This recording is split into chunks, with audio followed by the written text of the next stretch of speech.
At 9:14 Friday morning, the biggest deal in BrightSpan Systems history was frozen. Not delayed, not under review. Frozen.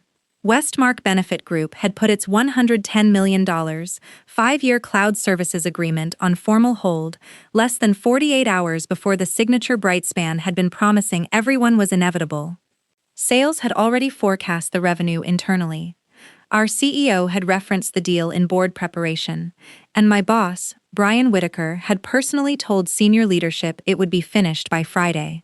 Instead, Westmark's risk committee had found inconsistencies in the transition documentation, the pricing exception schedule, the cyber liability rider, and the name of the person responsible for deal governance. That last problem was especially awkward, because the person named in months of Westmark's records was me. I'm Caroline Reed. I was 42, Director of Enterprise Deal Operations, and I had spent 13 years at BrightSpan, building the machinery that turned ambitious sales promises into contracts finance, legal, security, and delivery could actually live with. By Friday morning, I didn't work there anymore. 4 days earlier, Brian had eliminated my position and handed my responsibilities to Trevor Bell, a recently hired commercial transformation lead with an impressive consulting background and almost no experience closing regulated enterprise contracts. I had been given until Thursday evening to transfer 13 years of institutional knowledge. Now my old phone number was lighting up with missed calls. That raised 3 fairly obvious questions. Why would Brian replace me days before the largest pending contract in company history was supposed to close? What did I understand about Westmark that the shiny new process apparently didn't? And why had the client frozen the deal within hours of my access being shut off? The answer wasn't sabotage. I hadn't deleted anything, hidden anything, or walked away with some secret master password tucked into my purse. The answer was much less dramatic and much more expensive. BrightSpan had confused documentation with judgment. To understand how they managed that, you have to go back 6 weeks, to a Monday morning leadership meeting where Brian stood beside a screen showing a consulting benchmark and announced that commercial operations needed to become, in his words, less dependent on legacy processes and individual expertise. I remember writing the phrase in my notebook, not because it sounded threatening. At the time, I mostly agreed with it. No healthy company should depend on one person knowing how everything works. I had been saying that for years. I had asked for backup coverage, cross-training, and 2 additional analysts more times than I could count. But Brian wasn't proposing redundancy. He was proposing substitution. There's a difference, although it took him roughly 6 weeks and a frozen $110 million agreement to appreciate it. What I didn't realize was that Brian had begun measuring my value by how many steps he could see on a process map. The work between those steps, the judgment calls, dependencies, and checks that kept expensive promises from becoming expensive mistakes, was almost invisible to him. Back then, I still assumed the company understood what my job actually was. That assumption turned out to be my first mistake. 6 weeks earlier, I had no reason to think my job was in immediate danger. If anything, the evidence of my work was everywhere at BrightSpan, although my name usually wasn't attached to it. When I joined, we were still closer to a regional software vendor than the enterprise cloud provider we eventually became. I started as a contract analyst. Over 13 years, my role expanded until I was running enterprise deal operations. That title sounded administrative enough to make people's eyes glaze over at parties. In practice, my team sat in the middle of sales, legal, finance, security, tax, insurance, product, and implementation. Sales could promise almost anything in a meeting. My job was to figure out whether the company could sign that promise without regretting it 6 months later. We built the approval framework that forced unusual commitments through the right experts before they became contractual obligations. And it worked. Average contract approval time dropped from 31 days to 18. Over 5 years, our pricing controls identified roughly $14.6 million in avoidable margin leakage. We made it through 3 external audits without a significant deal governance finding. Those numbers mattered because regulated enterprise deals are rarely complicated in one dramatic way. They're complicated in 40 boring ways that become dramatic if nobody connects them. A customer might ask for additional service credits if uptime slipped below a threshold. Fine. But those credits affected pricing assumptions. A data residency requirement could change the technical architecture. A shortened implementation deadline could require contractors. An indemnity clause could interact with insurance coverage. None of those issues lived in the same department. I lived between the departments. Westmark Benefit Group was the clearest example.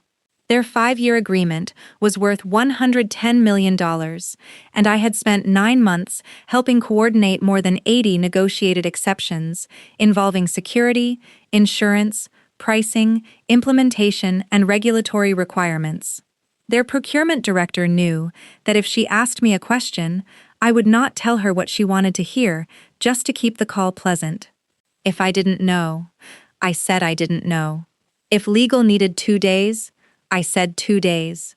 If sales had promised something delivery couldn't support, I brought everyone into the same meeting and made them resolve it before we wrote it into a contract. That approach occasionally made me unpopular for 20 minutes. It also prevented very expensive surprises. At home, BrightSpan felt more permanent than I should have allowed it to feel. My husband taught public school, and we were helping our daughter through her first year of college. We had savings. We weren't living paycheck to paycheck. But 13 years at one company creates a certain psychological laziness. You start treating familiarity like security. That was my weakness. Whenever the company failed to create backup coverage, I compensated instead of escalating hard enough. I stayed late. I wrote another procedure. I trained someone informally. I took the call because it was faster than explaining why someone else should have taken it. Then I congratulated myself for being dependable. I should have pushed harder right there. Instead, I did what I had always done, assumed good documentation and good performance would make the value obvious eventually. The first warning came when Brian asked me to move every workflow, decision tree, approval template, recurring exception, and escalation path into a centralized repository he called the Commercial Intelligence Library. I supported the idea immediately. Documentation was one of the things I had been pushing for years. What bothered me was the context. 2 weeks earlier, I had asked Brian for 2 additional analysts so we could build real backup coverage and reduce key person risk. He said headcount was frozen. Now he had budget for a modernization initiative devoted to cataloging exactly what my team did.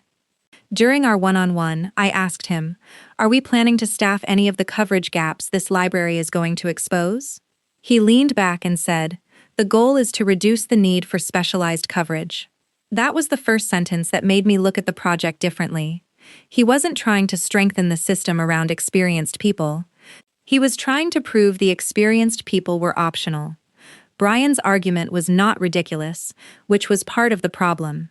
He had recently been promoted to Senior Vice President of Commercial Operations, and he had been handed a straightforward executive mandate: improve operating margin before BrightSpan's board strategy meeting. He came prepared with numbers. At the next leadership session, he showed us a consulting benchmark comparing BrightSpan with a group of SaaS companies. We were costlier. Brian tapped the slide with a pen. "We have experienced people doing work that should be systematized," he said. "We've turned routine process into specialized craftsmanship." I understood the appeal. Specialized craftsmanship is expensive. Dashboards are cheap. The problem was the comparison set. Several benchmark companies sold standardized software subscriptions. BrightSpan sold customized cloud infrastructure and managed data services to clients with regulatory obligations. We negotiated unusual implementation commitments because sales wanted enterprise revenue, then relied on people behind the scenes to make those commitments executable. I said, "How many companies in the benchmark have our percentage of regulated customers?" Brian glanced toward the consultant running the presentation. The answer was unclear. I asked another question. "How many allow customized service credit structures and non-standard implementation milestones on strategic accounts?" This time, Brian answered, Caroline, we can always find reasons we're different. That's true, I said. Some of those reasons are also why the comparison costs are different. He gave me the patient expression executives use when they've decided your objection proves their point. Around that time, Trevor Bell arrived. Trevor was 31, polished, quick with spreadsheets, and genuinely talented at process mapping. He had come from a management consulting firm and could take a messy meeting, reduce it to 8 boxes and 6 arrows, and make everyone feel briefly hopeful. I liked him at first. Honestly, I still didn't dislike him later. His weakness was simple. He trusted what could be represented cleanly. During his second week, we spent 90 minutes reviewing Westmark. I showed him the tracker containing more than 80 negotiated exceptions. He stared at it and said, "Why aren't these just independent approval objects?" Because they're not independent. I opened one example. Westmark had received a pricing concession based partly on a 14-month deployment schedule. That schedule affected staffing assumptions. Staffing affected margin. Implementation timing also affected the client's service credit exposure. Then I showed him the cybersecurity rider. If this language changes, I said, security may approve the control, but insurance still has to confirm the liability treatment. Legal may also have to recheck indemnification. Trevor frowned at the screen. So one change can invalidate a green approval somewhere else. Exactly. That's not visible in the dashboard. Also exactly. To his credit, he wrote it down. Brian was less interested. When I raised the dependency issue in our next meeting, he said, "I need you to separate actual risk from historical habit." So I did. I produced a written memo with examples, affected departments, and quantified exposures. I highlighted the difference between an approval being recorded and an approval remaining valid after a related commercial term changed. Brian skimmed it during the meeting and said, "This is the kind of complexity we need Trevor to eliminate." I remember thinking that complexity does not disappear because you stop drawing it. Then Brian canceled 2 recurring cross-functional deal reviews. Those meetings were not glamorous. Finance complained they were repetitive. Sales complained they slowed momentum. Legal complained sales arrived unprepared. They also forced everyone to reconcile changes before signature.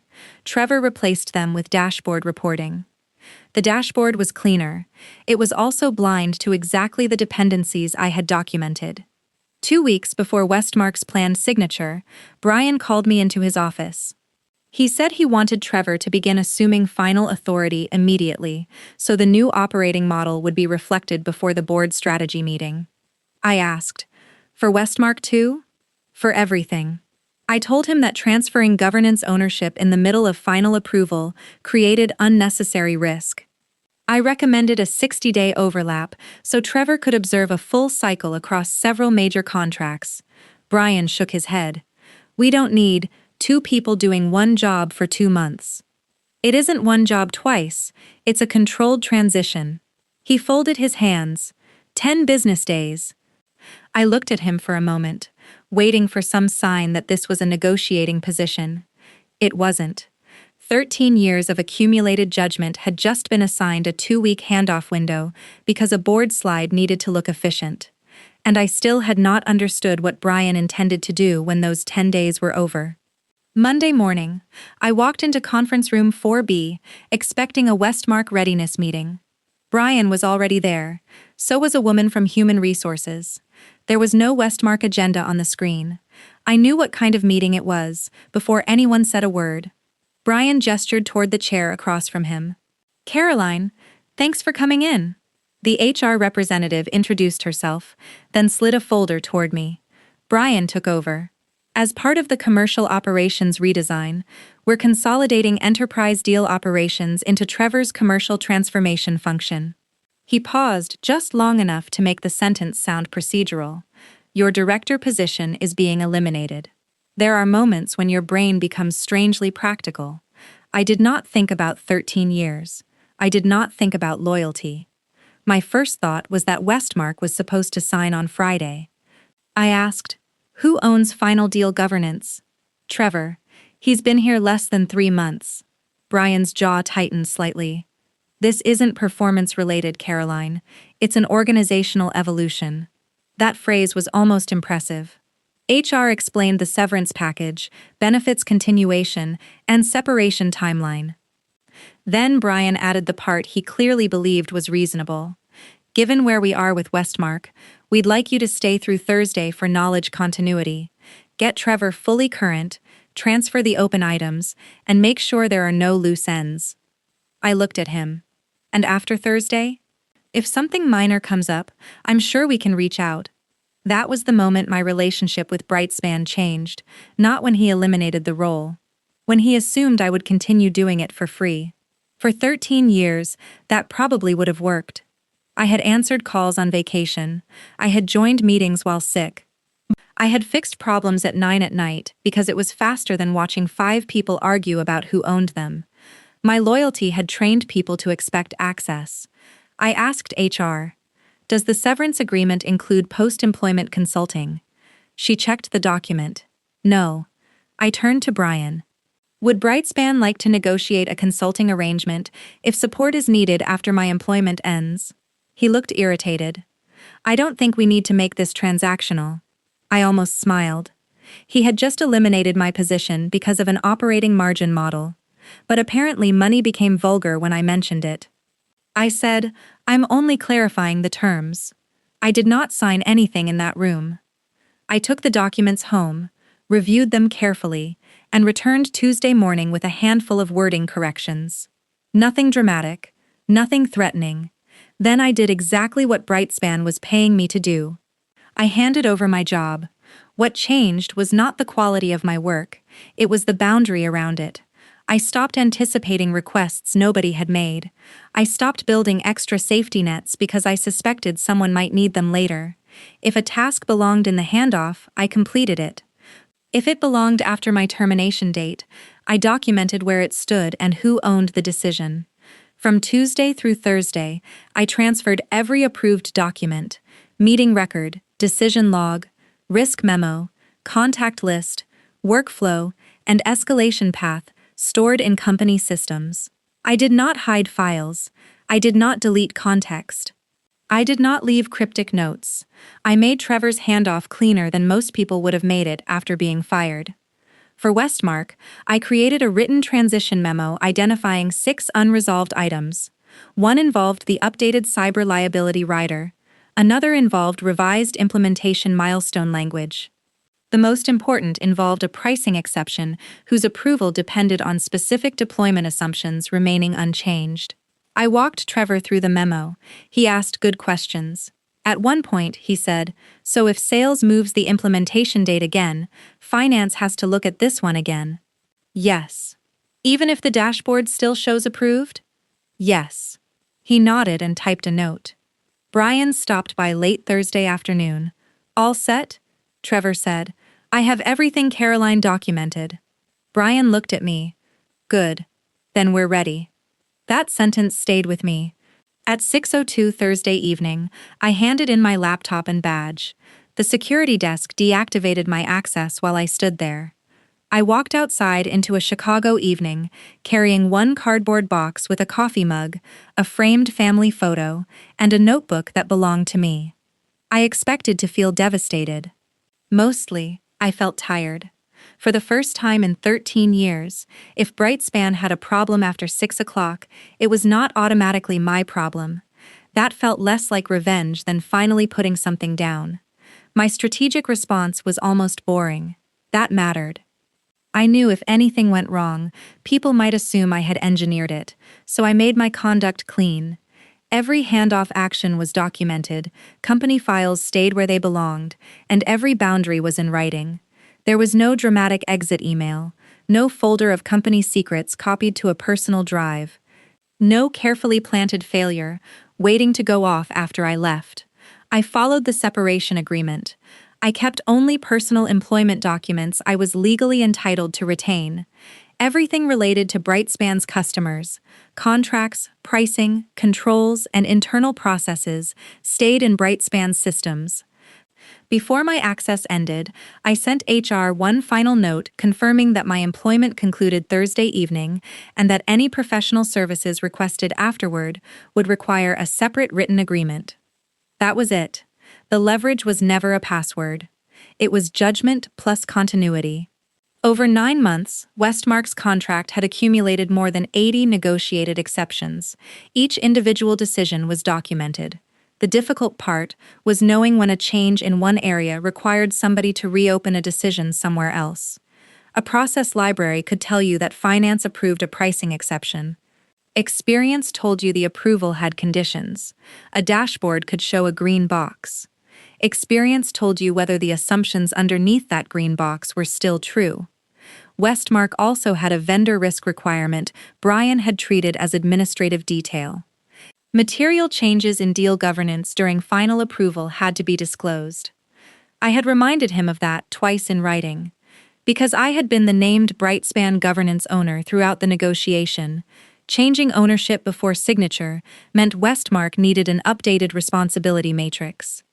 The successor team also needed to confirm that outstanding exceptions had been revalidated under the new structure. Brian's position had been simple. My departure was an internal staffing matter. We could update Westmark after signature. I had written back that Westmark's protocol did not describe it that way. He never changed his instruction. Thursday evening, while I was returning my laptop, Trevor was working through the 6 open items from my transition memo. One of them involved the pricing concession tied to the deployment schedule. The original approval assumed a 14-month implementation. The dashboard still showed finance as green.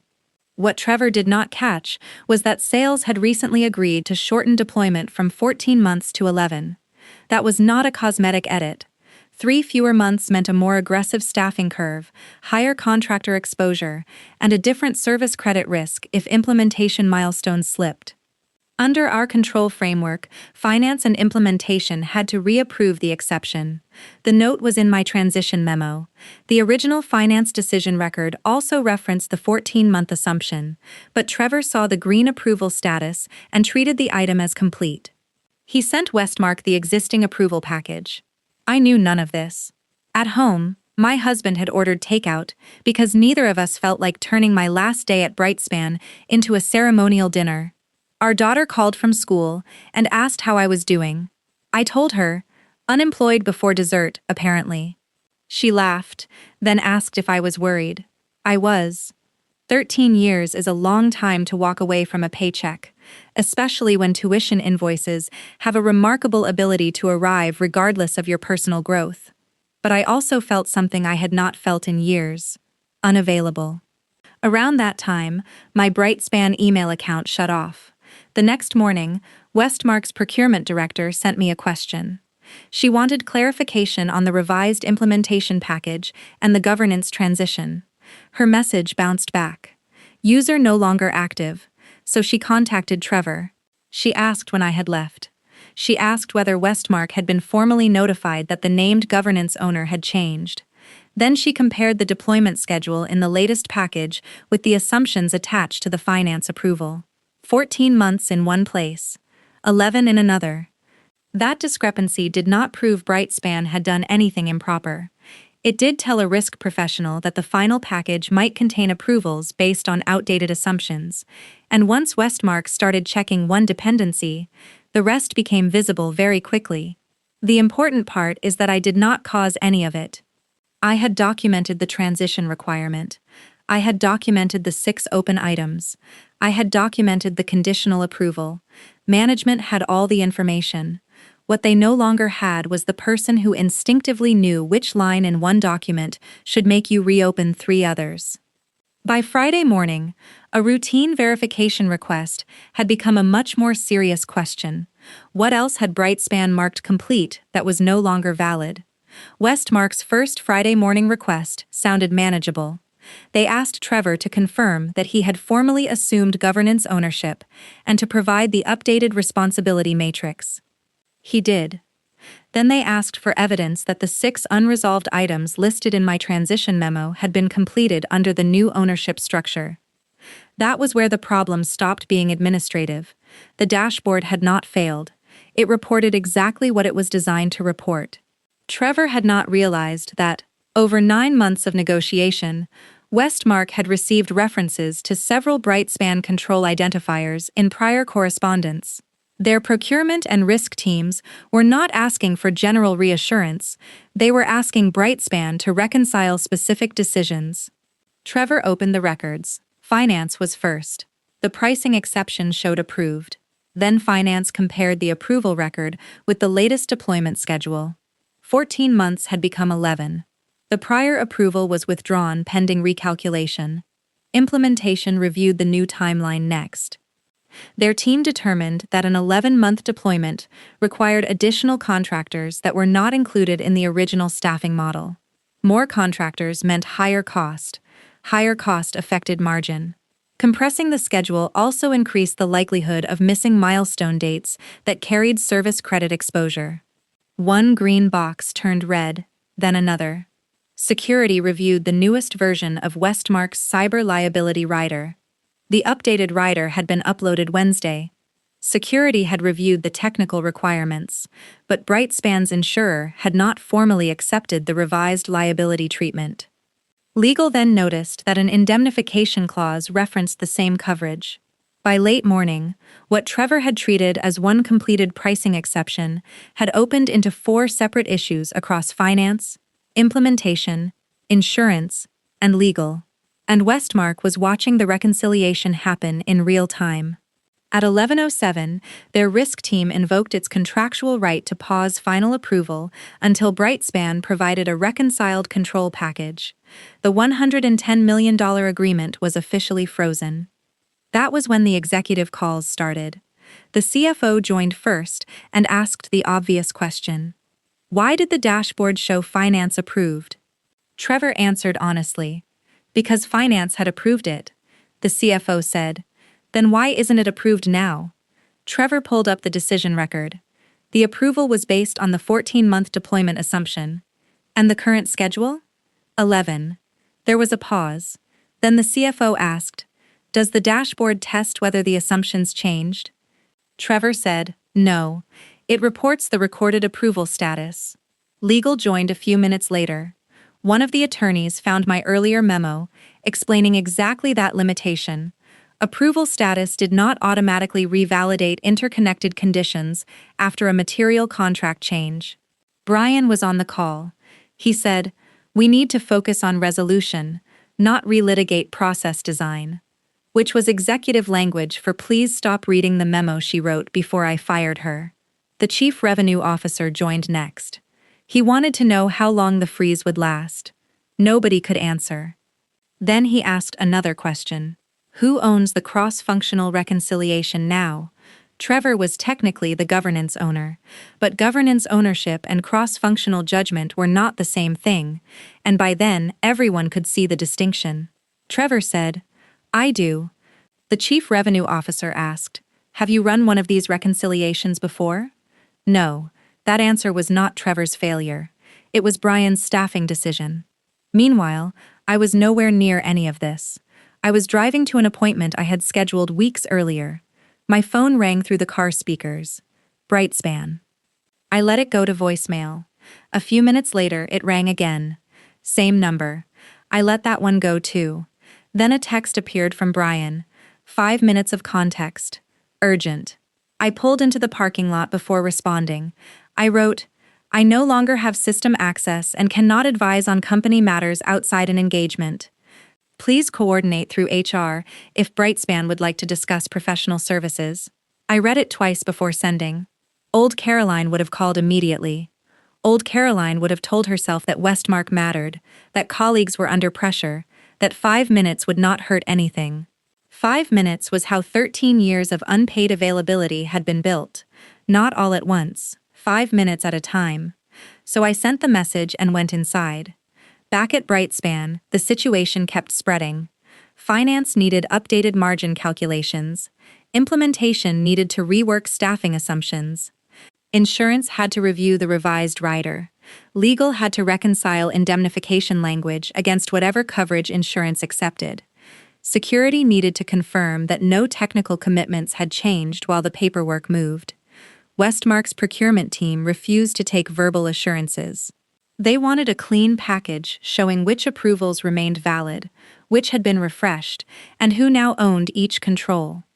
That was precisely what a regulated buyer was supposed to ask for. By early afternoon, Westmark postponed its internal signing committee until the following week. That meant BrightSpan could not book the expected deal Friday. It also meant Brian had to explain to the CEO why a contract he had personally described as ready for signature was suddenly frozen because the governance transition had not been reconciled. The CEO reportedly asked whether I had withheld anything. Legal answered that question. No. My documents were there. My transition memo was there. My warnings about the governance change were there. The conditional finance approval was there. Even the recommendation for a 60-day overlap was there. Nothing had disappeared except my employment. That was the part I found almost funny later. Brian had spent weeks arguing that the company needed to stop depending on individual expertise. On Friday, BrightSpan discovered he was right about the dependency and wrong about the solution. You remove key person risk by transferring capability. You do not remove it by deleting the person from the org chart. By the end of the day, the $110 million deal was still alive, but it was not moving. And for the first time, the executives who had treated my work like administrative overhead were staring directly at the cost of not understanding it. Monday morning, the first call I got from BrightSpan did not come from Brian.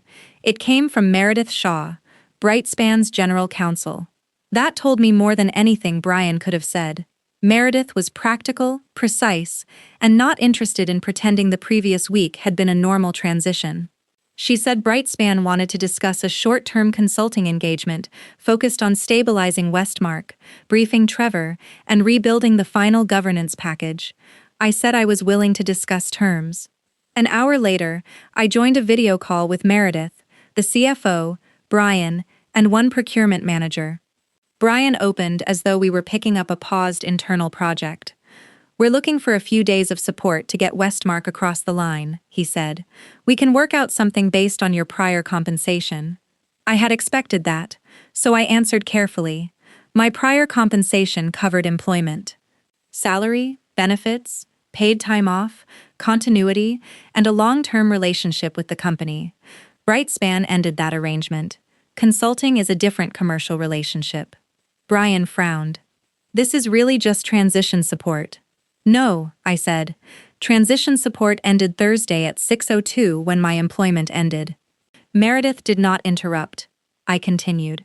"If BrightSpan wants me to provide urgent specialized services now, I'm happy to propose a consulting structure, but it needs a defined scope, minimum engagement, payment terms, and clear limits on responsibility." The CFO asked, "What limits?" "I can help identify unresolved dependencies, rebuild the approval sequence, and brief the successor team. I cannot accept responsibility for decisions made after I left, and I cannot guarantee Westmark will sign." Brian leaned back. Then I gave them my rate. His face tightened immediately. "That's significantly above your salary equivalent." "Yes, for the same work." "No, for short-notice specialized work without employee protections, benefits, or job security." He started to respond, but the CFO cut in. "When can you start?" That was the entire negotiation. I had spent years treating my salary as proof that BrightSpan owned first claim on my attention. Consulting forced a cleaner calculation. They were buying defined expertise for a defined problem, and the urgency belonged to them, not me. I was not charging a premium because I was angry. I was charging for availability, specialized judgment, and the fact that they wanted immediate access after deciding 4 days earlier that permanent access was unnecessary. Once I saw the situation that way, the conversation became almost refreshingly simple. For all involved, not because I had become ruthless. Because the company had finally priced urgency correctly. Meredith sent the engagement language that afternoon. I reviewed it, requested 2 narrow changes, and signed once the scope matched what we had discussed. Then I went back into BrightSpan Systems through temporary consultant access and started exactly where I always started, with the facts. There was no dramatic rescue. I built a dependency map. I reviewed the 6 unresolved items from my transition memo and separated what still held from what had been invalidated by later changes. Finance needed to rerun the pricing exception because the deployment schedule had moved from 14 months to 11. Implementation had to price the additional contractor load and confirm whether the revised milestone sequence was actually deliverable. Insurance needed to review the updated cyber liability rider. Legal had to reconcile the indemnification clause against whatever insurance accepted. Security needed to confirm that no technical obligation had shifted during the latest edits. I did not reopen everything. That was the difference between governance and panic. If an approval remained valid, I documented why and left it alone. If a dependency had changed, I routed only the affected provision back to the right owner. Trevor worked beside me through most of it. To his credit, he did not get defensive. At one point, while we were comparing the approval history with the latest contract draft, he said, "I thought the goal was to make this process less dependent on people." "It should be," I said. He looked at the screen. "But the system needs to know what the people know first." Exactly. That was the lesson Brian had skipped. Trevor was not incompetent. He had been placed into a role whose visible mechanics were easier to learn than its hidden judgment. By Tuesday afternoon, we had a corrected package ready for Westmark.